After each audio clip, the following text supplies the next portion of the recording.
ভালোবাসা একটা পবিত্র শব্দ। মাহাব্বত, আমি আমার রবকে মাহাব্বত করি, এটা পবিত্র আমানত। আমি আমার রাসূলকে মাহাব্বত করি, এটা আমার দায়িত্ব। আমি আমার পিতামাতাকে ভালোবাসি, এটা আমার ফরজ দায়িত্ব। আমি আমার স্ত্রী সন্তানকে ভালোবাসি, এটা আমার নৈতিক দায়িত্ব। এটা হচ্ছে পবিত্র শব্দ। কিন্তু আমি আমার গার্লফ্রেন্ডকে ভালোবাসি, এটা নাপাক, এটা হারাম, এটা হচ্ছে জিনা। কথা বলছেন? এই জন্য প্রেম বলতে কোনো শব্দ বিয়ের আগে আছে? বিয়ের আগের সমস্ত প্রেম কি বলেন? জিনা। আউযু বিল্লাহি মিনাশ শাইতানির রাজীম। বিসমিল্লাহির রহমানির রহিম। কুল হুয়াল্লাহু আহাদ, আল্লাহুস সামাদ, লাম ইয়ালিদ ওয়া লাম ইউলাদ ওয়া লাম ইয়াকুল লাহু কুফুয়ান আহাদ। সম্মানিত উপস্থিতি, আজকে জুমার সংক্ষিপ্ত আলোচ্য বিষয় হচ্ছে সাওমের বা রোজার আদব সমূহ। আপনি সালাত আদায় করেন আর সিয়াম রাখেন।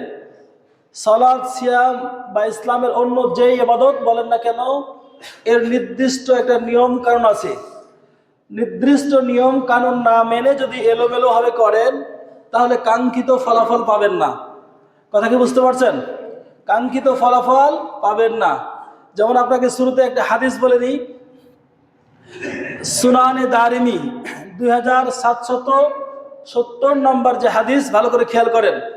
আবু হুরায়রা রাদিয়াল্লাহু তাআলা আনহু হতে বর্ণিত, তিনি বলেন রাসূলুল্লাহ সাল্লাল্লাহু আলাইহি ওয়াসাল্লাম বলেছেন, কাম মিন সাইমিন লাইসা লাহু মিন সিয়ামিহি ইল্লা আদ-দামাউ ওয়া কাম মিন কাইমিন লাইসা মিন কিয়ামিহি ইল্লা আস-সাহরু। সম্মানিত উপস্থিতি, ভালো করে হাদিসটা খেয়াল করেন। রাসূলুল্লাহ সাল্লাল্লাহু আলাইহি ওয়াসাল্লাম বলছেন, কাম মিন সাইমিন, এমন অনেক রোজাদার আছে, এমন কত রোজাদার আছে, লাইসা মিন সিয়ামিহি, যে তার রোজার কোনো প্রতিদান তার জন্য অবশিষ্ট নেই। মানে সে সারাদিন সিয়াম থাকবে, ক্ষুধার্ত থাকবে, কিন্তু সে কোনো প্রতিদান পাবে না। ইল্লা দমাউ, শুধুমাত্র ক্ষুধার্ত থাকা ছাড়া। আমরা কি শুধু ক্ষুধার্ত থাকার কারণে সিয়াম রাখি? প্রতিদানের জন্য না। কিন্তু আল্লাহর নবী কি বলছেন? এমন কত রোজাদার থাকবে, রোজাদার আছে যারা রোজা রাখবে কিন্তু ক্ষুধার্ত থাকা ছাড়া কোনো প্রতিদান পাবে না। একইভাবে আল্লাহ নবী বলছেন, ওয়াকাম মিন কিয়ামিন লাইসা মিন কিয়ামিহি ইল্লা আস-সাহর, এমন কত রাত্রি জেগে ইবাদতকারী থাকবে, শুধু রাত্রি জাগরণ ছাড়া কোনো প্রতিদান সে পাবে না। কারণ কি জানেন?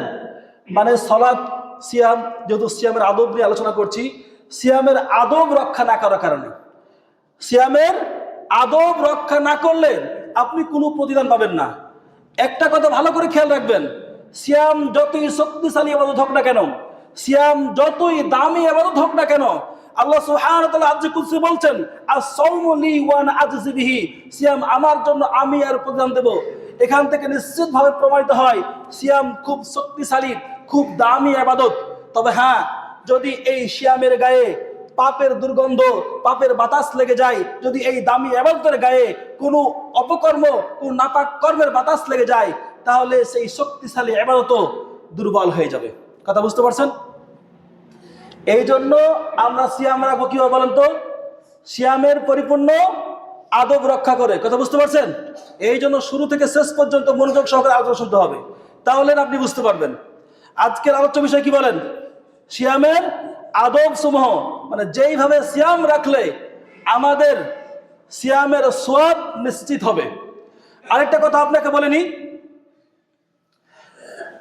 সূরা দারিমির হাদিসটা, মান আহাব্বা আই ইয়াসলামা লাহু, মান আহাব্বা আন আসলামা লাহু সাওমুহু ফালইয়াজতানিবিল গীবাতা ওয়াল কাযিবা। ভালো করে শুনে রাখেন, যেই ব্যক্তি তার সিয়ামের সওয়াব নিশ্চিত করতে চায়, মান আহাব্বা আন আসলামা, যেই ব্যক্তি তার সিয়ামের সওয়াব নিশ্চিত করতে চায়, ফালইয়াজতানিবিল গীবাতা ওয়াল কাযিবা, সে যেন নিজেকে গীবত এবং মিথ্যাচার থেকে বিরত রাখে। কথা কি স্পষ্ট? সিয়াম রাখার পরে যদি আপনি কারো সমালোচনা করেন, গীবত করেন, কোনো মিথ্যা কথা বলেন, তাহলে আপনার যে সিয়ামের সওয়াব এটা আপনি পাবেন না, বঞ্চিত হয়ে যাবেন। আজকের আলোচনার পর থেকে প্রত্যেকে বুঝতে পারবেন আপনার সিয়ামের প্রতিষ্ঠান কোন স্তরে গিয়ে আছে আপনি নিজেই বুঝতে পারবেন। আল্লাহ সুবহানাহু ওয়া তাআলা আমাদেরকে মনোযোগ সহকারে কোরআন ও সহিহ সুন্নাহর আলোচনা শোনার তৌফিক দান করুন, আমিন ইয়া রাব্বাল আলামিন। সিয়ামের যতগুলো আদব আছে তার মধ্যে অন্যতম প্রথম আদব হচ্ছে সাহারি খাওয়া। কি বলেন তো? সাহারি খাওয়া। সাহারি খাওয়া হচ্ছে মুস্তাহাব। কি বলেন তো? সাহারি খাওয়া হচ্ছে মুস্তাহাব, তবে খেতে হবে, না খেলে পাপ হবে না। আন আবি হুরায়রা রাদিয়াল্লাহু তাআলা আনাস ইবনে মালিক রাদিয়াল্লাহু তাআলা বর্ণিত তিনি বলেন রাসূলুল্লাহ সাল্লাল্লাহু আলাইহি সাল্লাম বলেছেন তাসাহহারু, তোমরা সেহরি খাও, ফা ইন্না ফিস সাহুরি বারাকাহ, নিশ্চয় সাহারির মধ্যে কি রয়েছে? বরকত রয়েছে। সাহারির মধ্যে কি রয়েছে? বরকত রয়েছে। এখন যদি আপনি মনে করেন যে কতটুকু খাবো এরকম অনেক প্রশ্ন করতে পারেন। তবে হ্যাঁ, হাদিসে আছে কেউ যদি তার অন্তরকে আলোকিত করতে চায়, কেউ যদি তার অন্তরকে গাফেলতি থেকে মুক্ত করতে চায়, কেউ যদি তার অন্তরকে আলোকিত করতে চায়, অবশ্যই সে যেন আহার কমিয়ে দেয়। আমাদের তো নিয়ম হয়ে গেছে এরকম যে সারাদিন ক্ষুধার্ত থাকি, না খেয়ে থাকি, সন্ধ্যাবেলায় এত পরিমাণ ইফতারি আয়োজন করি যে ইফতারি খেতে খেতে মাগরিবের সালাতে জামাত ছুটে যায়। এগুলো হচ্ছে সিয়ামের আদবের খেলাফ। এই জন্য আজকে দেখেন ইবাদতের স্বাদ পাই না কেন? কারণ অন্তর ঈমানের আলোমুক্ত হয়ে গেছে। কেউ যদি তার অন্তরকে ঈমানের আলোয় আলোকিত করতে চায়, অবশ্যই তাকে চোখের পূর্ণ হেফাজত করতে হবে। কেউ যদি তার চোখের পূর্ণ হেফাজত করতে পারে, অবশ্যই আল্লাহ সুবহানাহু ওয়া তাআলা তার অন্তরকে ঈমানের আলোয়, ঈমানের নূর দ্বারা আলোকিত করবেন, তাকে ঈমানের স্বাদ আস্বাদন করাবেন। আজকে দেখেন চোখের হেফাজত আছে? 99% মানুষ চোখের হেফাজত করতে পারে না।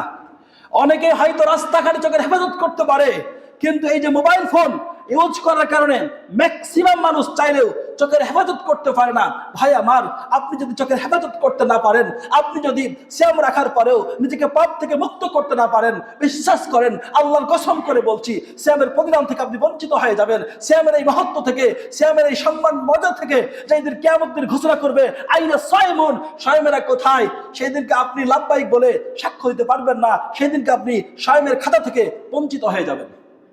অবশ্যই পরিষ্কার ভাবে বলে রাখছি, আপনি যদি মনে করেন সিয়াম রাখা আর না রাখার দিনগুলো একই, সিয়াম রাখা অবস্থায় এবং সিয়াম না রাখা অবস্থায় যদি একই ভাবে নিজেকে পরিচালনা করেন, তাহলে আপনার সিয়াম আল্লাহ সুবহানাহু ওয়া তাআলার কাছে গৃহীত হবে না।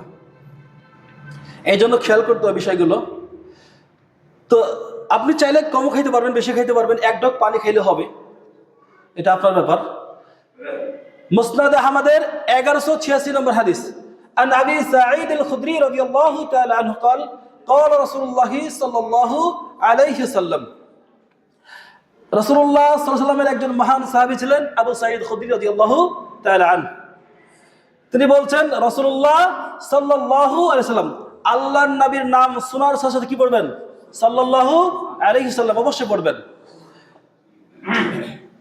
as-sahru আকলুহু বারাকাতুন, যে সাহারি হচ্ছে একটা বরকতময় খাদ্য। সাহারি কি? একটা বরকতময় খাবার। ফালা তাদাউহু, সুতরাং তোমরা এই সাহারিকে ছেড়ে দিও না। ওয়ালাউ আই ইয়াজরা আহাদুম জুরআতাম মিন মাইন, যদিও এক ঢোক পানির দ্বারা হয়। তোমাদের কেউ যেন সাহারি ছেড়ে না দেয়, যদিও কি হয়? এক ঢোক পানির দ্বারা হয়। কেন? فإن الله عز وجل وملائكته يصلون على المستحضرين, কেননা যারা সাহারি খায় তাদের প্রতি আল্লাহ সুবহানাহু ওয়া তাআলা এবং মালাইকা অর্থাৎ ফেরেশতা মণ্ডলী রহমত বর্ষণ করতে থাকেন। এই জন্য অবশ্যই সাহারি খাবেন। একবার প্রশ্ন করেছিলেন যে ওস্তাদজি, মানে সাহারিটা কখন খাবো, বা আসলে এই সাহারি খাওয়ার সুন্নতি সময় কোনটা বরকতময় সময়? তো মধ্যরাত থেকে শুরু করে মধ্যরাত থেকে শুরু করে সুবহে সাদেকের পূর্ব পর্যন্ত সাহারি খেতে পারবেন। মধ্যরাত থেকে শুরু করে সুবহে সাদেকের পূর্ব পর্যন্ত সাহারি খেতে পারবেন। তবে সাহারি খাওয়ার উত্তম সময়, সুন্নাহ সময় আমরা হাদিস থেকে জানবো। সহিহ বুখারী হাদিস, সহিহ বুখারীর 1920 নম্বর হাদিস দেখবেন। আন সাহাল ইবনে সাদ রাদিয়াল্লাহু তাআলা আনহু, সাহাল ইবনে সাদ রাদিয়াল্লাহু তাআলা আনহু বর্ণিত, তিনি বলছেন, কুনতু আতাসাহারু ফি আহলি থুম্মা তাকুনু সুরআতি। সাহাল ইবনে সাদ রাদিয়াল্লাহু তাআলা আনহু বলছেন যে আমি আমার পরিবারের সাথে সাহারি খেতাম। সুম্মা তাকুনু সুরআতি আন উদরিকা সুজুদা মা'a রাসূলিল্লাহি সাল্লাল্লাহু আলাইহি ওয়াসাল্লাম। এরপরে আল্লাহর নবীর সাথে ফজরের সালাতের জামাতে শামিল হওয়ার জন্য দ্রুত মসজিদে চলে যেতাম। এই হাদিস থেকে স্পষ্ট প্রমাণিত হয় যে সাহাবী বলছেন যে আমি সাহারি খেতাম, সাহারি খাওয়ার পরপরই কোথায় যেতাম? মসজিদে চলে যেতাম। কিন্তু আমাদের এই সময়টাও চেঞ্জ করে ফেলেছি। আমরা সাহারি খাই, সাহারি খেয়ে একটু বিশ্রাম নিই বা একটু শুয়ে পড়ি, এই শুয়ে পড়ি বলেই ফজরের সালাত কাজা। অনেকে এরকম করে। খবরদার ভাই আমার, খবরদার প্রিয় ভাই আমার, এমনটা করবেন না। সাহারি খাওয়ার পর যদি কিছু সময় থাকে, আপনি কোরআন তেলাওয়াত করেন, তাসবিহ তাহলিল করেন, জিকির আজকার করেন, অতীত কৃতকর্মের জন্য অনুতপ্ত হয়ে আরশের মালিক আল্লাহ সুবহানাহু ওয়া তাআলার কাছে ক্ষমা প্রার্থনা করুন। আপনাকে আরেকটা হাদিস বলি আযান এবং সাহারির ব্যাপারে, যে আসলে এই সাহারিটা কখন করবেন। আসলে আমাদের প্রত্যেকের জন্য করণীয় হচ্ছে সুন্নাহগুলো ফলো করা। রাসূলুল্লাহ সাল্লাল্লাহু আলাইহি ওয়াসাল্লাম কখন, কিভাবে, কোন কাজটা সম্পাদন করেছেন, এগুলো জেনে জেনে আমাদেরকে পালন করাটা সবচাইতে বুদ্ধিমানের কাজ। যায়েদ ইবনে সাবিত রাদিয়াল্লাহু তাআলা আনহু বর্ণিত, তিনি বলেন যে তাসাহারনা মা'a রাসূলিল্লাহি সাল্লাল্লাহু আলাইহি ওয়াসাল্লাম, আমরা আল্লাহর নবীর সাথে সেহরি করতাম। তাসাহারনা মা'a রাসূলিল্লাহি সাল্লাল্লাহু আলাইহি ওয়াসাল্লাম, আমরা আল্লাহর নবীর সাথে সাহারি করতাম। সুম্মা, অতঃপর আমরা কামা ইলাস সালাহ, অতঃপর সালাতের জন্য আমরা কি করতাম? দাঁড়িয়ে যেতাম। সাহারি খাওয়ার পরপরই সালাতের জন্য দাঁড়িয়ে যেতাম। বর্ণনাকারী বলছেন যে আমি প্রশ্ন করলাম, কুলতু, আমি প্রশ্ন করলাম, কাম কানা বাইনাল আযানি ওয়াস সাহরি, যে আল্লাহর নবী আযান এবং সাহারির মধ্যে কতটুক সময়ের ব্যবধান। মানে আযান, এই আযান বলতে কি? ফজরের আযান। অবশ্যই আমাদের এলাকাতে একটা প্রচলন দেখছি যে এই যে ভোর রাত্রে আযানের পরিবর্তে কেউ বলছে যে উঠেন, আর 5 মিনিট সময় আছে, 2 মিনিট সময় আছে, বা শায়রিন, এগুলো বেদাতি কার্যক্রম, এগুলো করা যাবে না। স্পষ্ট হাদিস, আপনি সাহারির জন্য কি দিবেন? আযান দিবেন। সাহারির জন্য কি দিবেন? আযান দিবেন। এটা হচ্ছে সুন্নাহ। এই সুন্নাহগুলোর প্রতি গুরুত্ব দিবেন।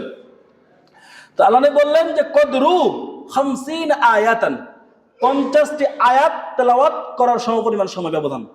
স্বাভাবিকভাবে 50টি আয়াত, স্বাভাবিক যে আয়াতগুলো আছে 50টি আয়াত তেলাওয়াত করার সমপরিমাণ ব্যবধান ছিল। মানে সাহারি খাওয়ার পর থেকে ফজরের সালাতের জামাতের, বুঝতে পারছেন? তো এই জন্য আপনারা চেষ্টা করবেন সাহারিটা শেষ রাত্রে খাওয়ার, একেবারেই শেষ সময়ের পূর্বক্ষণে চেষ্টা করবেন। এটা সুন্নাহ পদ্ধতি। আর ইফতারের বিষয়টা তাড়াতাড়ি করবেন, মানে সময় হয়ে যাওয়ার সাথে সাথে ইফতারি করবেন। এই দুইটা বিষয়ের গুরুত্ব কি বলবো। প্রথমত, ইহুদিরা সাহারি করে অনেক আগে, কিন্তু মুসলিমদের করণীয় কি?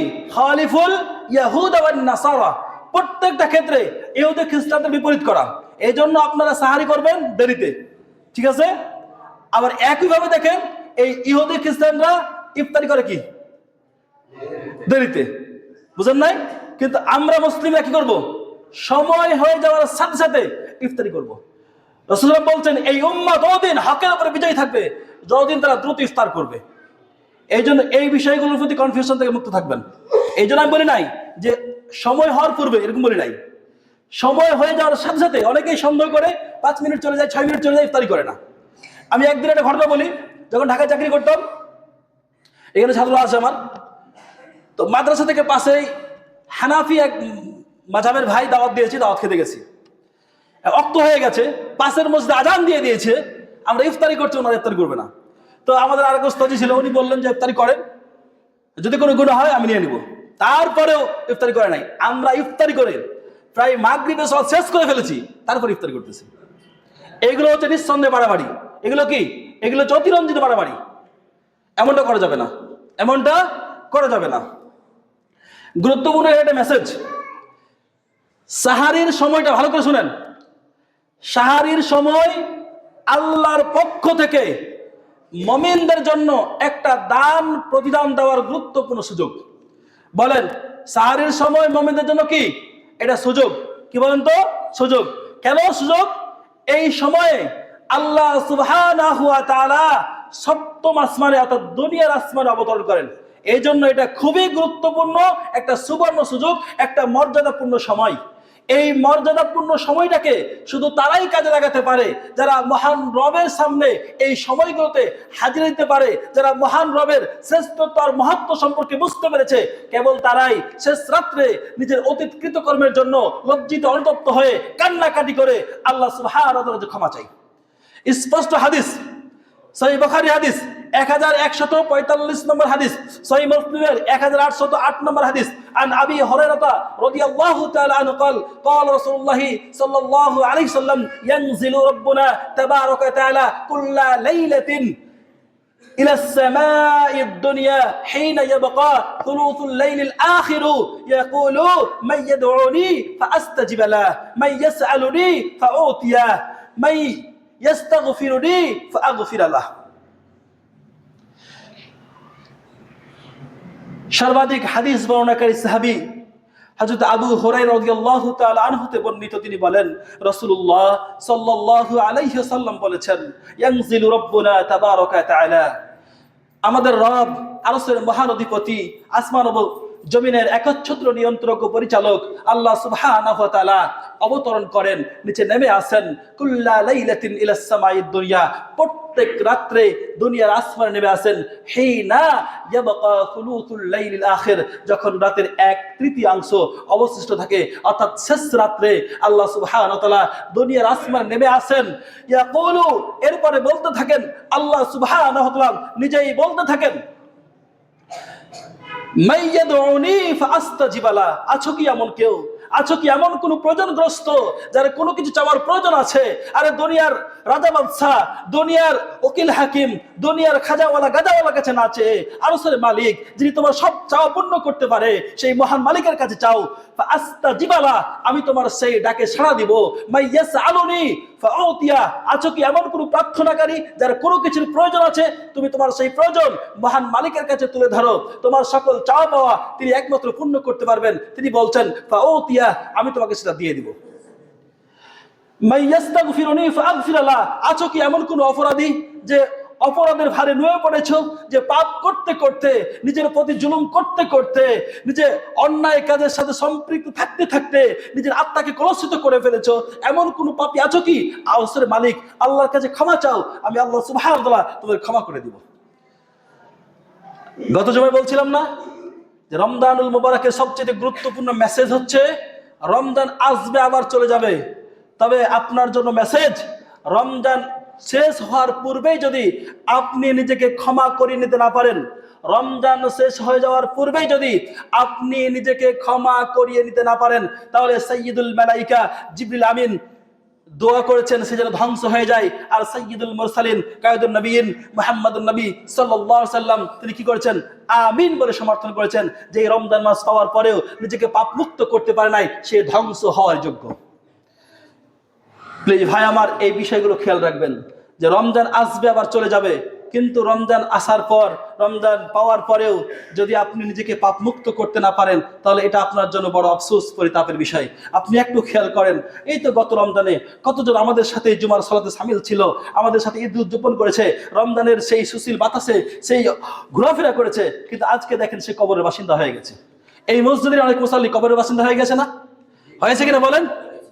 আবার এই বরকতময় রমজান আমাদের জীবনে আসবে কিনা এর কোন নিশ্চয়তা আছে? এই রমজানই শেষ করতে পারবো কিনা এর কোন নিশ্চয়তা আছে?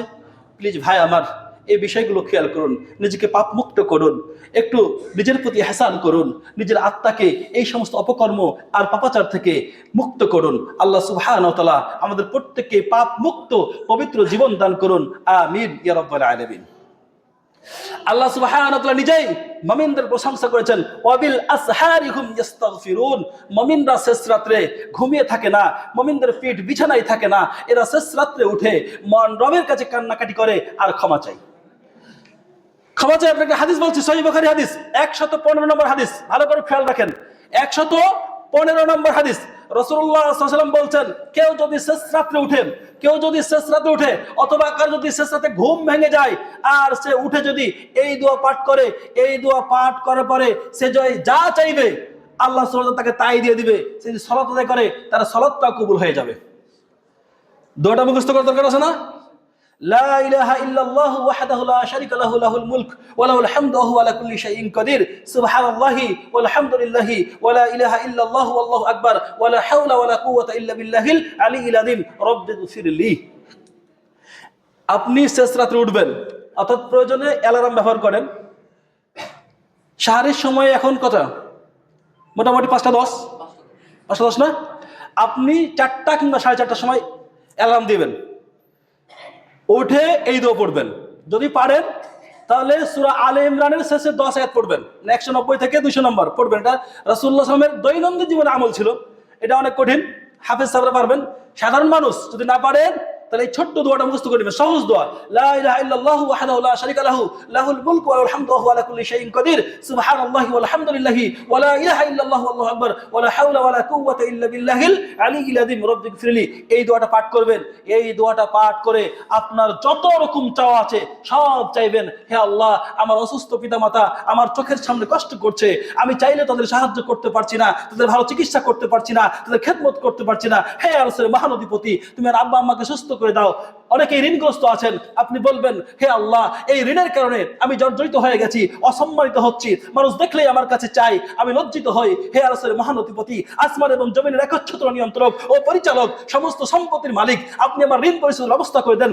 আপনি নিজেও যদি কোনো কঠিন রোগ আক্রান্ত হয়ে থাকেন, আপনি আরশের মালিকের কাছে দোয়া করেন, হে আল্লাহ, আমি কঠিন রোগ আক্রান্ত, অনেক চিকিৎসা করছি, সুস্থ হতে পারি নাই। হে মহান মালিক আমার, শেষ রাত্রে তোমার দরবারে নিজেকে হাজিরা দিচ্ছি, তুমি মেহেরবানি করে আমাকে সুস্থ করে দাও। ইনশাআল্লাহ আপনি সুস্থ হয়ে যাবেন। আপনার সকল প্রয়োজন আল্লাহ সুবহানাহু ওয়া তাআলা পূর্ণ করতে সক্ষম কি সক্ষম না? সক্ষম না? ইনশাআল্লাহ আরশের মহানধিপতি আপনাকে সমস্ত বিপদ মুসিবত বালা থেকে হেফাজত করবে ইনশাআল্লাহ। এই জন্য আমলের দিকে ফিরে আসতে হবে ভাই আমার, আমল করতে হবে। এই দোয়া মুখস্থ করবেন। এই দোয়া মুখস্থ করে শেষ রাত্রে উঠে ওযু করে এই দোয়া করলে এই দোয়া কবুল হবে।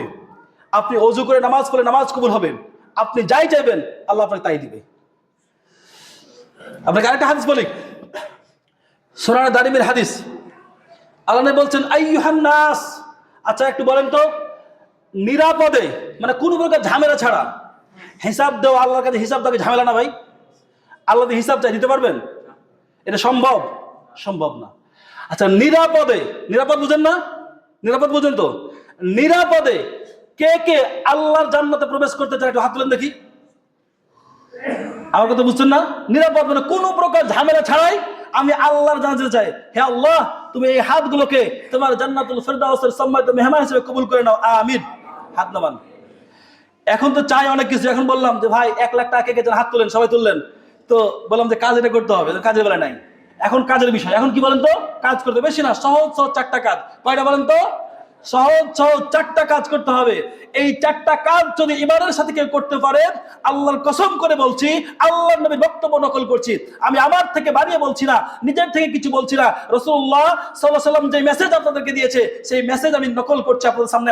আল্লাহ নবী বলছেন, আইয়ুহান নাস, হে মানুষ সকল, আফসুস সালাম, 1 তোমরা সালামের ব্যাপক প্রচলন করো, ও আতইমুত তাআম, 2 নাম্বার অভুক্ত মানুষদের খাবার ব্যবস্থা করো।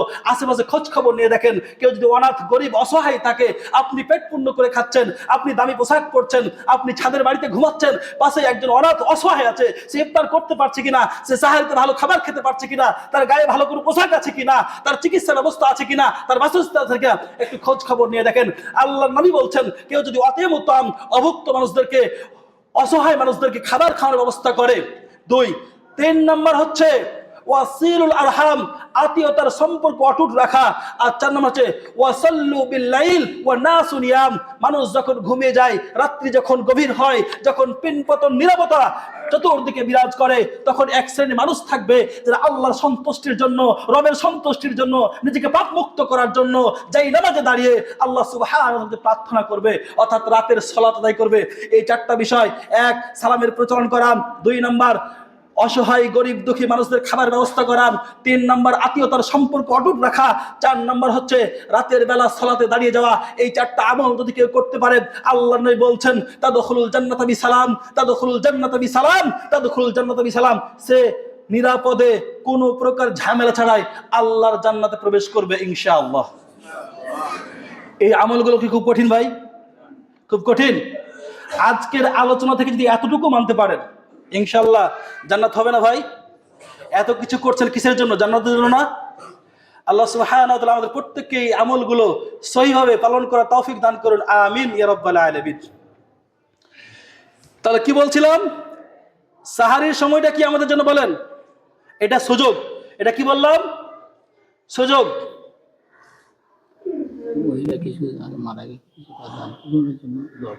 আলহামদুলিল্লাহ। আমাদের এক বোন অথবা মা, তিনি ইন্তেকাল করেছেন, কিছু সাদাকা করেছেন, আপনাদের কাছে দোয়া চেয়েছেন, আমরা দোয়া করবেন। আল্লাহুম্মা গফির লাহু আল্লাহুম্মা সাব্বিতহু। সবচেয়ে গুরুত্বপূর্ণ দোয়া না এটা? হে আল্লাহ, তাকে কবর স্থির করুন এবং তাকে যে প্রশ্নগুলো করা হবে এই প্রশ্নগুলো তার জন্য সহজ করে দেন।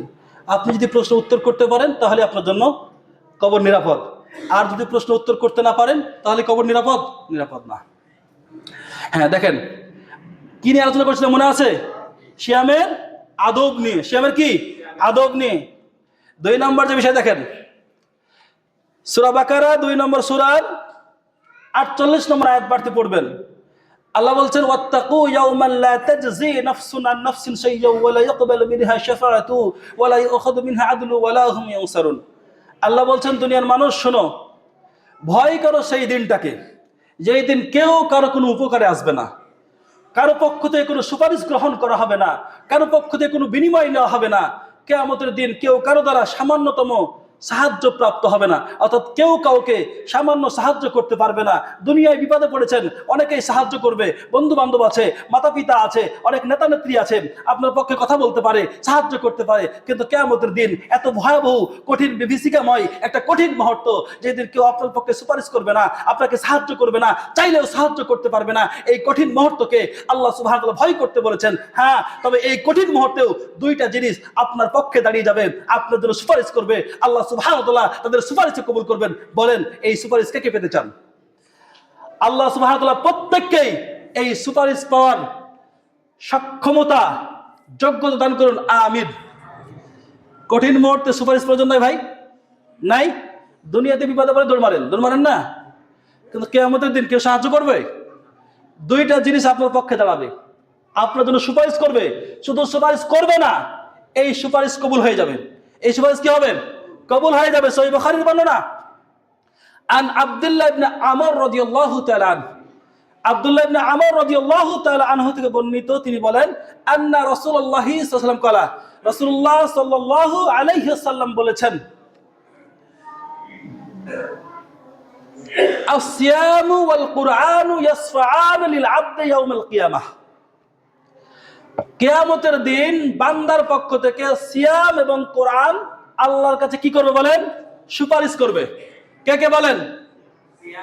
সিয়ামে যে সিয়াম রেখেছেন, এই সিয়াম এবং কোরআন কিয়ামতের দিন কঠিন মুসিবতের সময় যখন আপনি বিপদে পড়ে যাবেন, চতুর্দিক থেকে যখন বিপদ ধেয়ে আসবে, যখন সূর্যটা মাথার অতি নিকটে থাকবে, যখন তৃষ্ণায় আপনার কণ্ঠ কলিজা একদম এই কণ্ঠনালীর কাছে চলে আসবে, কঠিন যে মুহূর্তটা, এই মুহূর্তে এই 2টা জিনিস আপনার পক্ষে দাঁড়াবে, সুপারিশ করবে, সুপারিশ কবুল করা হবে।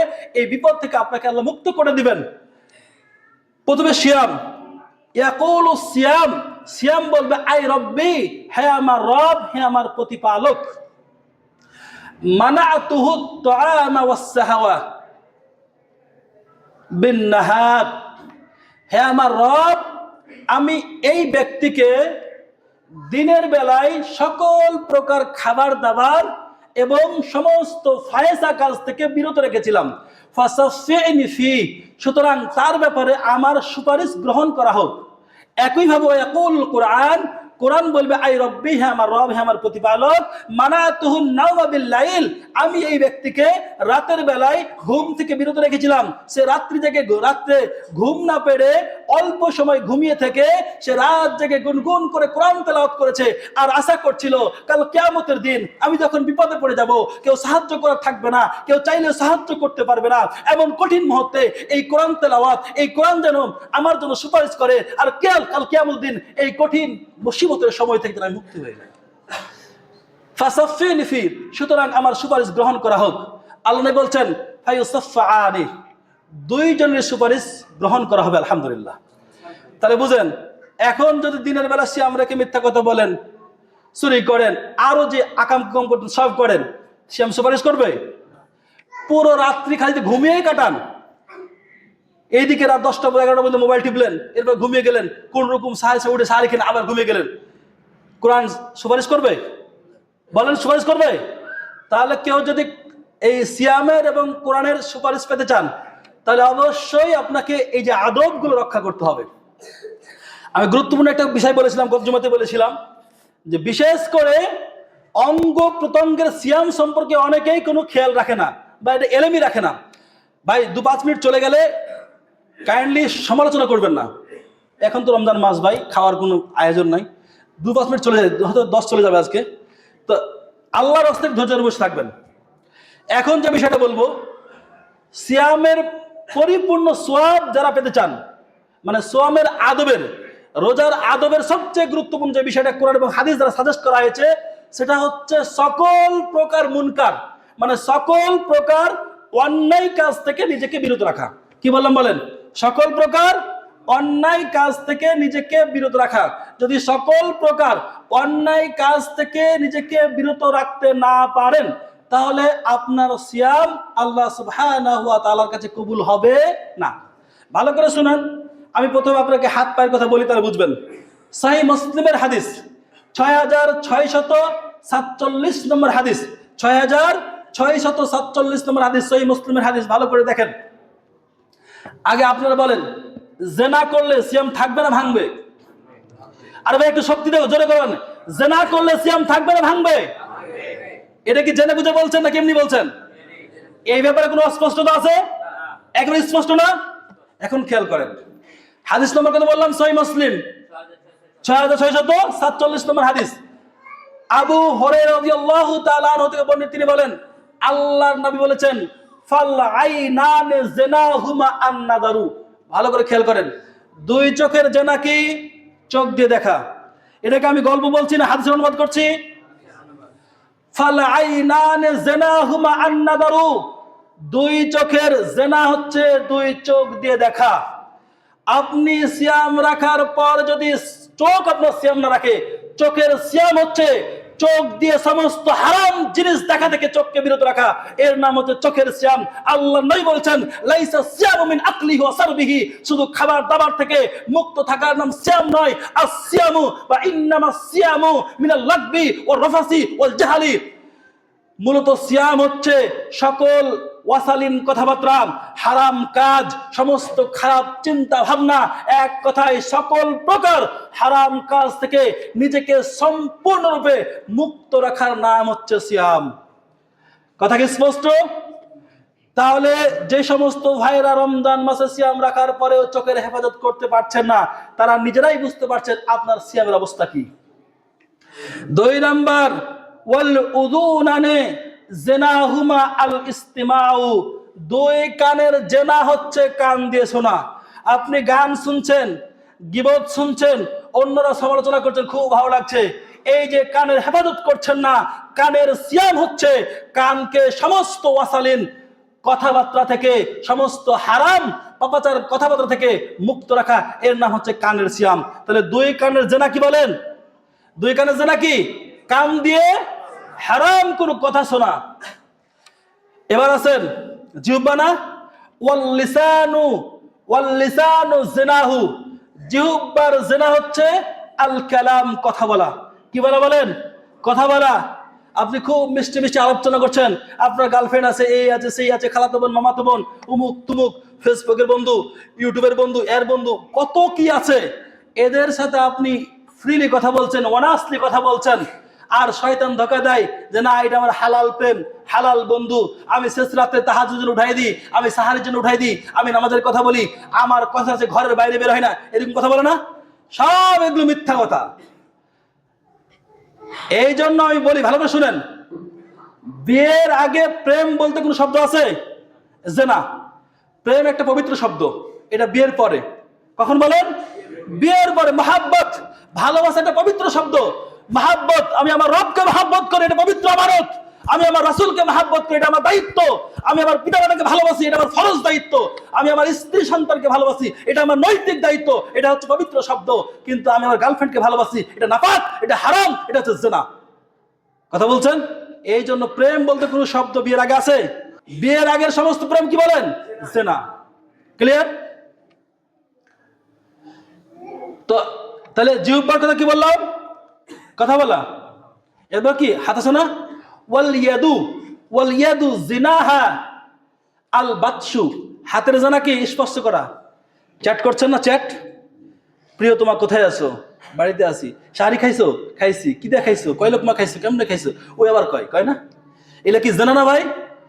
কথা বলেন। আমি আমার কথা বলছি না ভাই, আল্লাহর নবীর হাদিস অনুবাদ করছি। আল্লাহর নবী এটা বলছে, ওয়াল ইয়াদু জিনাহা আল বাতশু, হাতের জানা স্পর্শ করা। আপনি আপনার প্রিয়তমা বলছেন, আপনি চ্যাট করছেন, এই সেই জিজ্ঞাসা করছেন, সেও করছে, উভয় হাতের জেনা করছেন। আপনারা বলছেন না জেনা করলে সিয়াম থাকবে? বলেন থাকবে? এখন আপনি নিজেই বুঝতে পারবেন আপনার সিয়াম আছে না নাই। ওয়ার রিজলু জিনাহা আল খুতা, পায়ের জেনা হচ্ছে পা দিয়ে চলা। আপনারা ডেকেছে আজকে সাফিনাবারকে দেখা করা হবে, চলে গেলেন। আজকে অমুক জায়গায় দেখা করতে হবে, চলে গেলেন। এগুলো সব পায়ের জেনা। ওয়াল কলবু ইয়াহওয়া ওয়া ইয়াতামান্না, অন্তরের জেনা হচ্ছে খায়সাতের সাথে কাউকে কামনা করা। এই মেয়েটা কত সুন্দর, উমুকের বউ কত সুন্দর, উমুকের বোন কত সুন্দর, সেকে তাকে যদি পাইতাম, এই সমস্ত চিন্তা ভাবনা, এটা কি? অন্তরের জেনা। ওই সদ্দেকু যালিকাল ফারদু ওয়া ইয়াকদিবুহু, শেষ পর্যন্ত এটাকে সত্যায়িত করে লজ্জাস্থান, অথবা এটাকে মিথ্যায় পর্যবেসিত করে তার ঈমান এবং তাকওয়া। কথা কি বুঝতে পারছেন? তাহলে সিয়াম রাখা অবস্থায় শুধু খাবার দাবার থেকে বেঁচে থাকবেন, নাকি চোখ, হাত, কান, পা, এমনকি অন্তরের মন্দ চিন্তা থেকেও নিজেকে মুক্ত রাখবেন? বলেন। যদি এই সব থেকে বেঁচে থাকতে পারেন, তাহলে আপনার পূর্ণ সিয়ামের সওয়াব প্রতিষ্ঠিত হবে, নিশ্চিত হবে। কথা বুঝেন নাই? রাসূলুল্লাহ সাল্লাল্লাহু আলাইহি সাল্লাম স্পষ্ট বলেছেন, আসিয়ামু জান্নাহ, সিয়াম হচ্ছে ঢাল। সিয়াম কি? সিয়াম হচ্ছে ঢাল। যুদ্ধের ময়দানে যেমন ঢাল খুবই গুরুত্বপূর্ণ ভূমিকা রাখে, ঢালের মাধ্যমে আপনি শত্রুর আঘাত থেকে নিজেকে আত্মরক্ষা করেন, প্রতিরক্ষা ব্যবস্থা করে দিলেন। একইভাবে সিয়াম হচ্ছে সমস্ত শয়তানের শয়তানি, সমস্ত পাপাচারের বিরুদ্ধে একটা প্রতিরোধক। তবে হ্যাঁ, কখন? যখন আপনি সিয়ামের আদব রক্ষা করে সিয়াম রাখবেন। আল্লাহর নবী বলেছেন, সিয়াম যেহেতু আপনার পাপাচারের বিরুদ্ধে কঠিন ঢাল, ফালা ইয়ারফুস ওয়ালা ইয়াজহাল, সুতরাং সিয়াম রাখা অবস্থায় তুমি কোনো ফায়সা কাজ, ফায়সা কথাবার্তা, এমন কি কোনো অন্যায় অপকর্মের সাথে জড়িত হবে না। সমস্ত অপকর্ম থেকে নিজেকে মুক্ত রাখবে। ওয়া ইনিমরুন কাতালাহু ওয়া সাতামাহু, এমন কি কেউ যদি তোমার সাথে ঝগড়া করতে চায়, তোমার সাথে লড়াই করতে চায়, তোমার সাথে মারামারি করতে চায়, আও সাতামাহু, অথবা তোমাকে কেউ গালিগালাজ করে, তাহলে তুমি তার সাথে পাল্টা গালিগালাজ করো না। ফাল ইয়াকুল, তুমি বলে দিবে ইন্নী সাইমুন মাররাতাইন, নিশ্চয় আমি সায়েম রেখে, আমি রোজা রেখেছি, আমি সায়েম। কিন্তু আমরা কি করি? রোজা রেখে ভিড়ে যায় না? দেখেন না, মাঝে মাঝে রমজান মাসে কাজে লাগে না? এই জন্য রমজান মাসে সিয়াম রাখার পরে জিহ্বার হেফাজত করতে হবে। লড়াই করতে পারবেন না, কাজ করতে পারবেন না, গালিগালাজ করতে পারবেন না, গীবত মিথ্যাচার করতে পারবেন না। করতে পারবেন? করা যাবে না।